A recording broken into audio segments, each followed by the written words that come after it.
মা ছেলের সম্পর্কের মধ্যে বারণ করা সত্ত্বেও ঢুকে পড়ার কারণে এবার কুসুমের গায়ে হাত তুলতে যাওয়া মাত্রই এবার ইন্দ্রাণী গাঙ্গুলিকে বাধা দিল রাজশেখর গাঙ্গুলি। হ্যাঁ বন্ধুরা, ভিডিওটা লাইক দিয়ে দেখতে থাকুন। যে মুহূর্তে কিনা ইন্দ্রাণী গাঙ্গুলির সামনে নাটকীয়তা শুরু করে দেয় দেবলীনা, এবং দেবলীনা যখন বলতে থাকে যে আন্টি তোমার এই রাগের অভিমানের সম্পূর্ণরূপে জানো দায় কে, সেটা হলো একমাত্র কুসুম। কারণ ওই কুসুমের প্ল্যানই আঙ্কেল থেকে শুরু করে গোটা বাড়ি শুদ্ধ লোক ওকে সাই দিয়েছে বিধায় কিন্তু ও এত কিছু করার সাহস পেয়েছে। তোমরা একবার ভেবে দেখেছো আঙ্কেল যে সামান্য একটা কাজের মেয়ে করা প্ল্যানে তোমরা এর উঠে পড়ে লাগলে সকলে একসঙ্গে হয়ে ইন্দ্রাণী আন্টিকে ধোকা দেওয়ার চেষ্টা করলে। তোমরা একবারও ইন্দ্রাণী আন্টির ইমোশনসের দাম দিলে না, একবারও কদর করলে না তার কথাগুলো। ঠিক সেই মুহূর্তে সিদ্ধার্থ যখন বলতে থাকে যে দেবলীনা তুমি কিন্তু আরও বেশি দাও দাও করে আগুন জ্বালিয়ে দেওয়ার চেষ্টা করছো, আমাদের সকলকে নিয়ে বৌদির মন বিষিয়ে দেওয়ার চেষ্টা করছো, এবং এটা কিন্তু কোনো মতেই আমরা মেনে নেব না। ঠিক সেই মুহূর্তে ইন্দ্রাণী গাঙ্গুলি যখন বলতে থাকে যে 1 মিনিট সিদ্ধার্থ, দেবলীনা কি এমন ভুল কথা বলেছে বলো তো, এক্ষুনি ডাক কুসুমকে।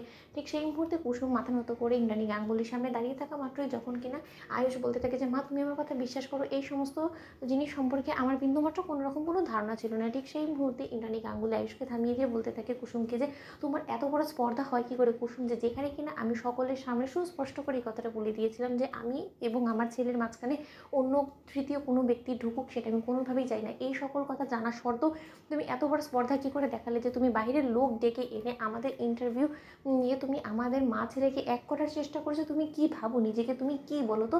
তুমি শুধুমাত্র এই বাড়িতে একটা কাজের মেয়ে ছাড়া কোনো কিছু না, তোমার এই বাড়িতে এছাড়া অন্য কোনো ভূমিকা নেই, অন্য কোনো অস্তিত্ব নেই। কিন্তু সেই সকল কিছু জেনেও তুমি তোমার এখতিয়ারের বাইরে এত কিছু করলে কী করে বলো তো? কে তোমার সঙ্গ দিয়েছে বলো?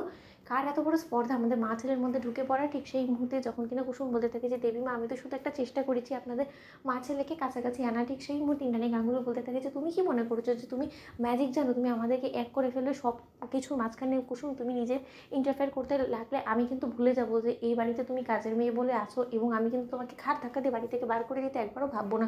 অন্যদিকে দেবলীনা বলতে থাকে যে ও নিজের লিমিটটা ভুলে গিয়েছে আন্টি, তার জন্যই তো ও তোমার ইমোশনাল নিয়ে এরকম করে খেলা করেছে। নয়তো বা এত বড় দুঃসাহস কোনো কাজের মেয়ের হয়? তুমি একবার ভেবে দেখো, সেই দিনও আন্টি আমি তোমাকে বলছি যে আয়ুষ ড্রিঙ্ক করে ফিরেছিল, অথচ এই গোটা বিষয়টা ধামাচাপা দিয়েছে এই কাজের মেয়ে। তুমি এখনও পর্যন্ত জানো না যে ওই কুসুম ঠিক কী কী করে বেড়ায় এই এক ছাদের তলায় থাকা সত্ত্বেও। অন্যদিকে এই কথা বলা মাত্রই যখন কিনা কুসুম বলতে থাকে কিন্তু দেবী মা আমি ভুলটা কী করলাম?